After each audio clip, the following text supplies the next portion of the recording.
Ini yang disampaikan Abuya. Cahaya apakah yang ada di dalam hati Anda? Cahaya ikankah? Cahaya kambing? Cahaya mobil? Cahaya apa? Maka pada ketika tidak ada cahaya Allah, Anda tidak akan pernah tenang. Anda tidak pernah merasa kedamaian di dalam hidup Anda. Walau Anda mempunyai pangkat tinggi, mempunyai uang banyak, walau Anda itu orang yang mulia, pada ketika nurullah tidak ada di dalam batin Anda, Anda tidak pernah merasakan ketenangan di dalam menjalani kehidupan. Allah yang memberi rezeki, masuk cahaya Allah. Ini dikatakan asma ar-rabah, ini dikatakan asmaul husna, itu dikatakan asma, masuk cahaya Allah dalam bentuk asma di dalam batin kita. Ketenangan inilah yang membawa kedamaian di dalam. Oh, kenapa tak mau pakai kadiatul oleh Allah? Bukan hanya mau pakai, tidak ada keyakinan. Kenapa tidak ada keyakinan? Tidak ada alat untuk menangkap cahaya itu.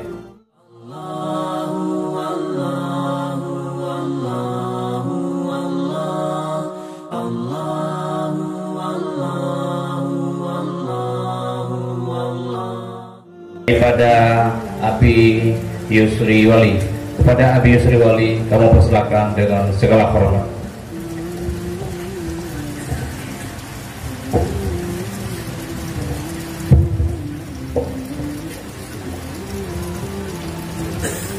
Bismillahirrahmanirrahim. Assalamualaikum warahmatullahi wabarakatuh. Alhamdulillahirabbil alamin. Wassalatu wassalamu ala asyrafil anbiya'i wal mursalin wa ala alihi wa sahbihi ajma'in, amma ba'du. Yang sama-sama kita cintai Allah, muliakan, yang sama-sama kita harapkan limpahannya, sama-sama kita cita-citakan berkumpul dengannya di yaumil mahsyar. Al-Muhaqqiq Al-Arifillah Abuya, yang beliau senantiasa mendidik lahir dan batin kitanya agar senantiasa kitanya dapat menjadi hamba Allah yang dikehendaki oleh Allah Subhanahu wa Ta'ala. Ibu-ibu, bapak-bapak sekalian, pada malam yang berbahagianya, dengan kudrah iradah Allah, kita telah dapat sama-sama hadir di taman surga, yaitu di hadapan masjid Raudhatul Jannah. Mudah-mudahan Allah juga menghimpun tanya bersama Abuya nantinya di taman surga. Amin. Ibu-ibu, bapak-bapak sekalian, sebagaimana dan ketahui, maka apa yang terjadi di hadapan tanya di uronyo itu semua adalah kehendak Allah. Itu juga semua bahagian daripada rencana Allah, karena Allah ingin sesuatu yang lebih baik bagi kitanya. Maka dalam halnya, walaupun Abuya tidak hadir secara zahiriyah, yakinlah bahwa Abuya selalu ada bersama kitanya secara batiniah, terkhusus pada malam yang berbahagianya. Ibu-ibu, bapak-bapak sekalian, tuan hadir di majelisnya, itu semua adalah dengan habbah cinta daripada Abuya, sehingga tuan juga dapat hadir. Kamu berangkat dari Labuan Haji sekitar pos Kengohle, kamu hadir sekitar pos Ketengah Sepurun, dan insyaallah di acaranya kamu akan kembali ke Labuan Haji, karena ada beberapa tempat yang harus diisi malam selanjutnya. Maka dalam halnya juga kamu lagi doa kepada ibu-ibu, bapak-bapak, khusus kepada para abu-abu, untuk senantiasa kamu diberi kesehatan, diberi kelapangan, diberi kemudahan, diberi petunjuk, agar senantiasa selalu istiqamah di dalam wadah, di dalam kapal infami tauhid,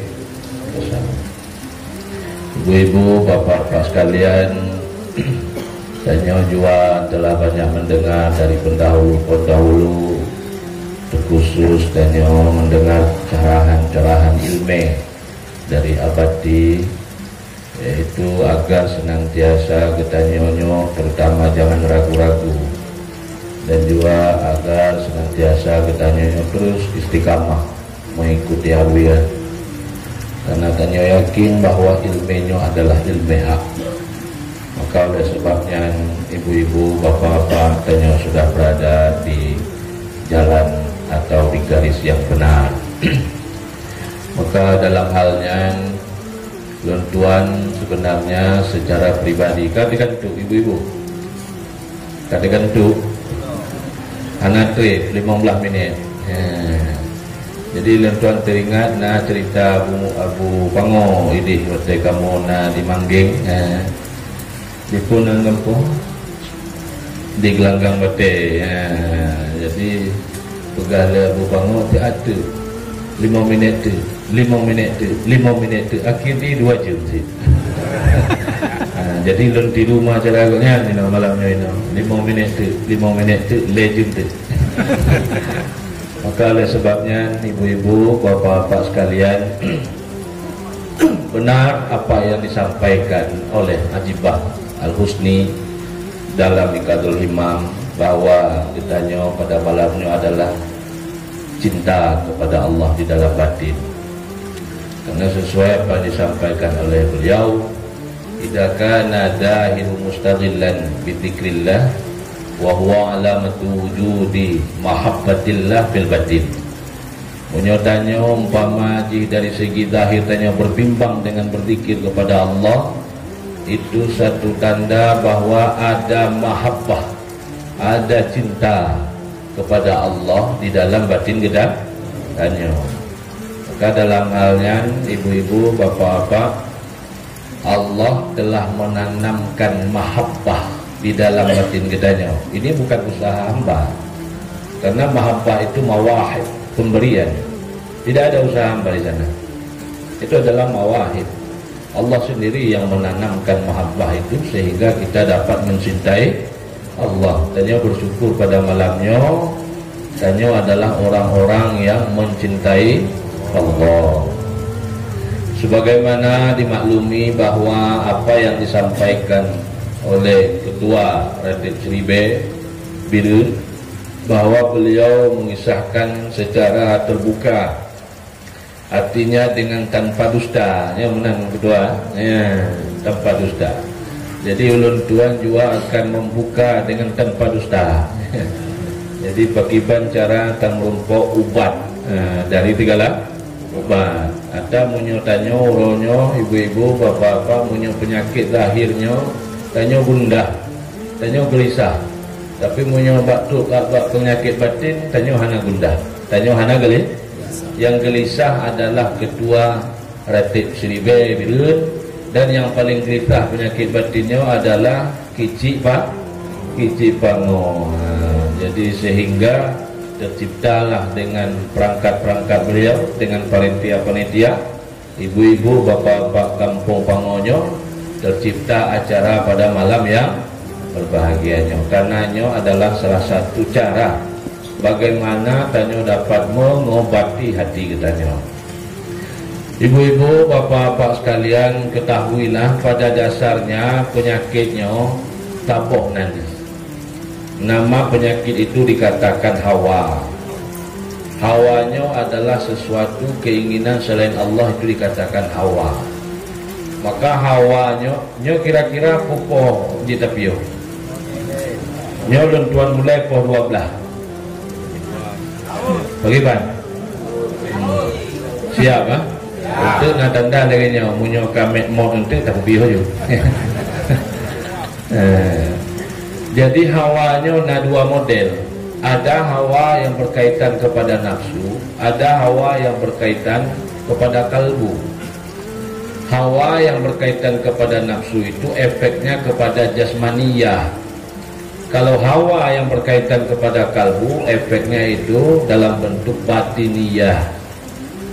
Munyo hawa yang mengkait ini barangnya dengan nafsu. Lagi contoh dan nyo dino sebenarnya penyakitnya sumber dari mana penyakitnya? Yang pertama, tanda orang-orang yang ada hawa nafsu pada batinnya itu, pada dirinya, itu yang pertama sekali ada istilahnya dia itu suka makan. Suka makan. Maka munyo letak baju, tanya mudah kena darah banyak, darah pun darah tinggi, darah manis. Dan itu suka minum yang adalah kajit jusnya. Jadi nyan itu efek daripada penyakit itu ibarat tubuh dia. Pada dasarnya adanya ijina urung kenong hawanya, ijina keinginan ini untuk umah belaga. Maka umah belaganya dipaksa rodis. Pakiban cara umah belaga akhirnya dia ke pikiran, sehingga stres sakit. Jadi begitu juga ada istilahnya orang-orang ini dia itu ingin kendaraannya bumewah, kendaraan bumewah, bulage wali lang guguk, gaji wali lang guguk, dan nyo taik mundang ka bersyukur. Kamu ngon moto wali lang guguk, maka oleh sebabnya menyota paksa pakiban cara moto dan nyo bumulage moto wali lang guguk, maka timbul stres memang timbul, memang maka waktu penyakit yang terdaftar penyakit. Ada yang lebih parah daripada penyakit itu, dikatakan dalam bentuk hawanya itu hawa kalbu. Hawa kalbu itu dinamakan dengan syahwat. Ada syahwat di dalam batinnya. Syahwat itu tanda orang yang dia ada syahwat di dalam batinnya. Ada hubbujah, ada ingin kemegahan, cinta, kemegahan di dalam batinnya. Hubur riasah, cinta pangkat, cinta jabatan di dalam batinnya. Ini adalah penyakit pada dasarnya. Dan juga ada hubul aish, cinta kemuliaan, budi pemulia lego, budi tanjung, budi agung-agungkan. Ini penyakit pada dasarnya.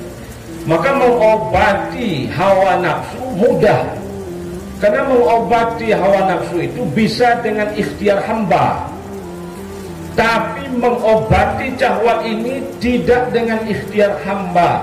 Mesti istilahnya ada warid ilahi, agar senantiasa penyakit syahwat ini hilang, terkikis, hancur, lebur dari batin kita.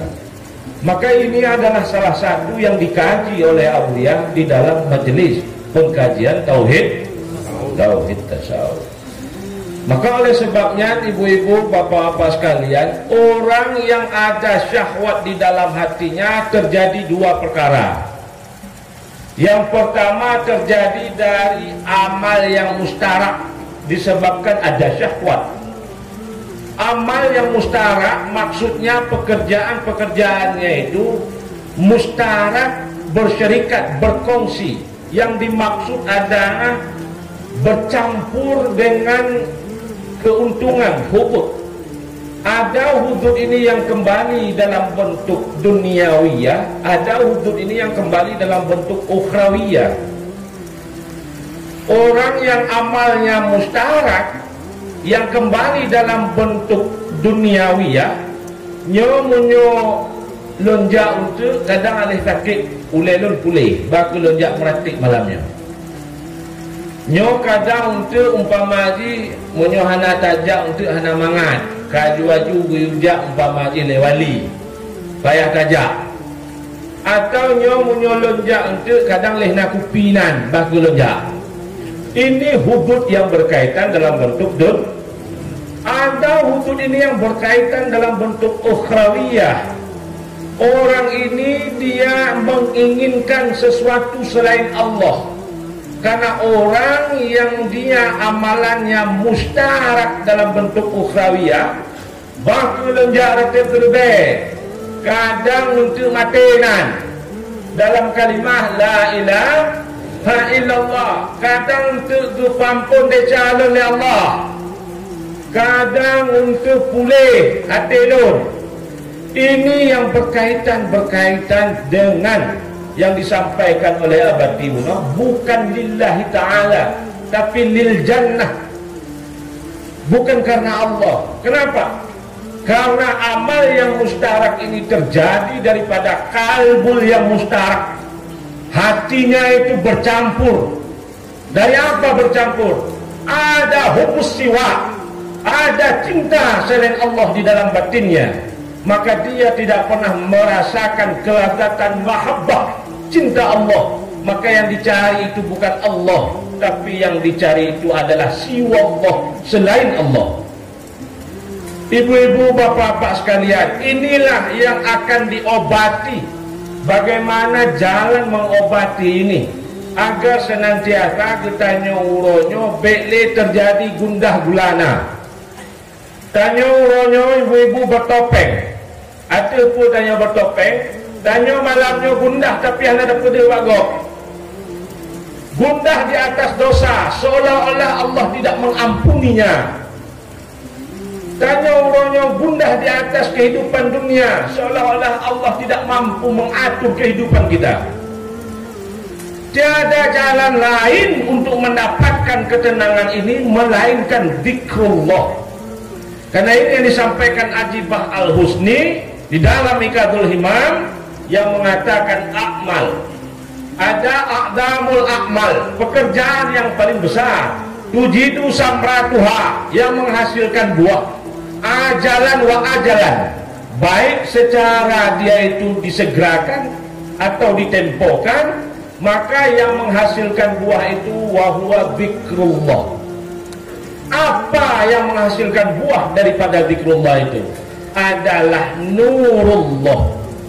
Buah daripada zikrullah adalah nurullah. Maka nur inilah yang nantinya yang akan mengobati batin kita. Nur inilah yang akan mengikis syahwat yang ada di dalam kalbu kita. Dengan nur inilah kita yang akan menjadi tenang. Apa yang disampaikan Allah di dalam Al-Quran, ala bidzikrillah tatma'innul qulub. Ketahuilah bahwa berzikir itu dapat menenangkan hati. Zikir yang bagaimana? Zikir yang menghasilkan nurullah. Pada ketika zikir tidak menghasilkan nur di dalam zikirnya, maka zikir ini tidak pernah dapat menenangkan jiwa kita. Letanya muatik semakin galau.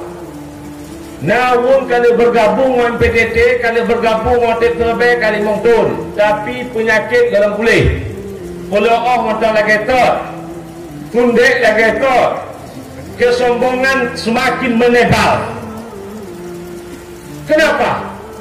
Tidak mendapatkan nur pada ketika berzikir.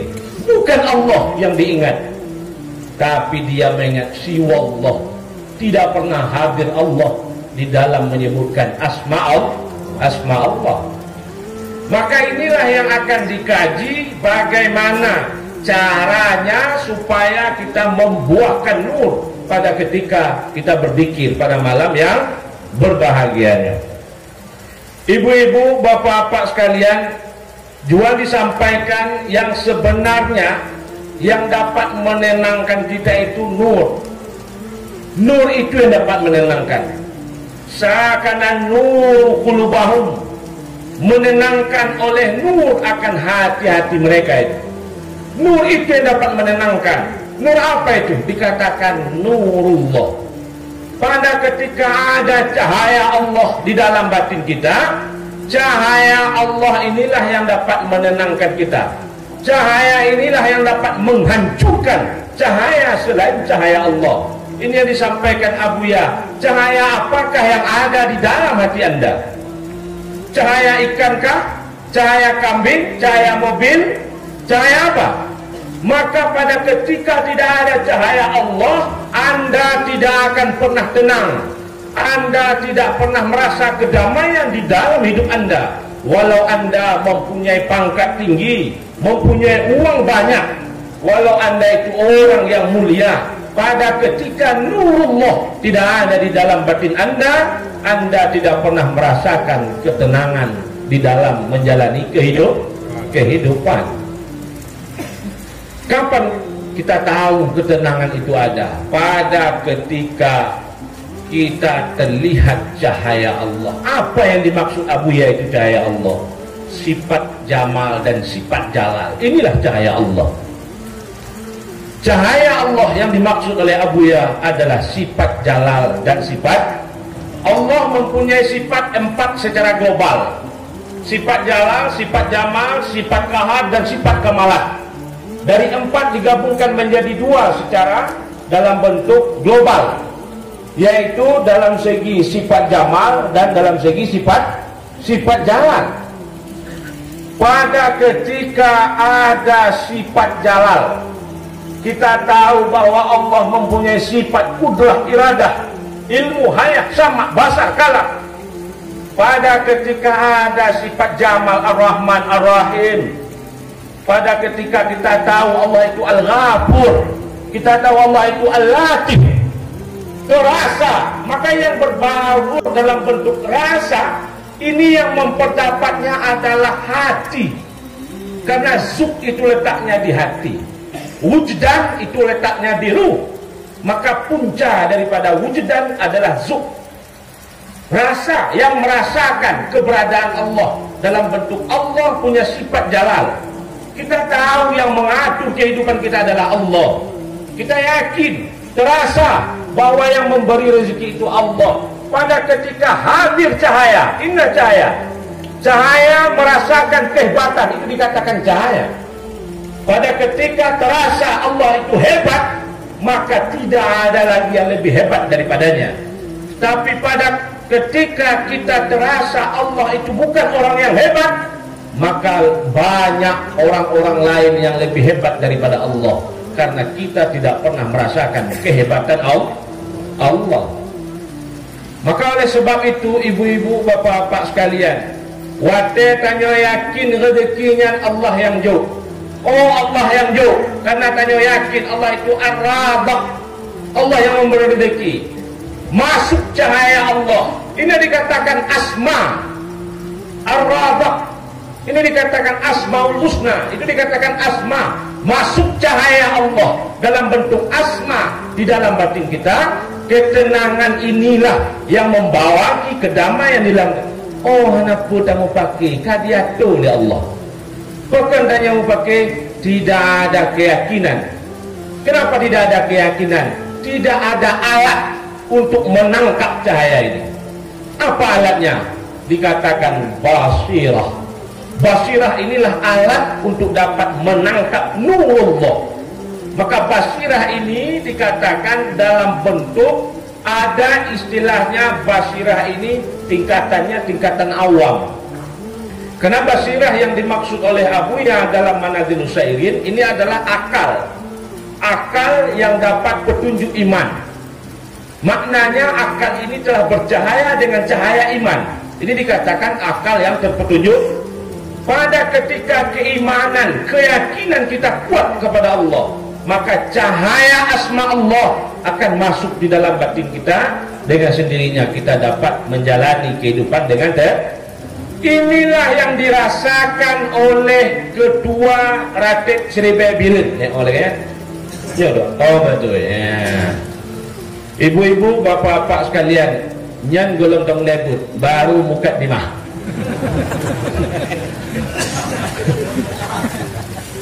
Jadi malamnya kamu jak kuno kira-kira 6 jam. Munyo tak pegah abah 3 jam hugo. Jak 6 jam, wo 6 jam, 12 jam. Tak pegah abah 3 jam, nya hugo. Ya? Malamnya tau jo tes 4 jam, toh tahan.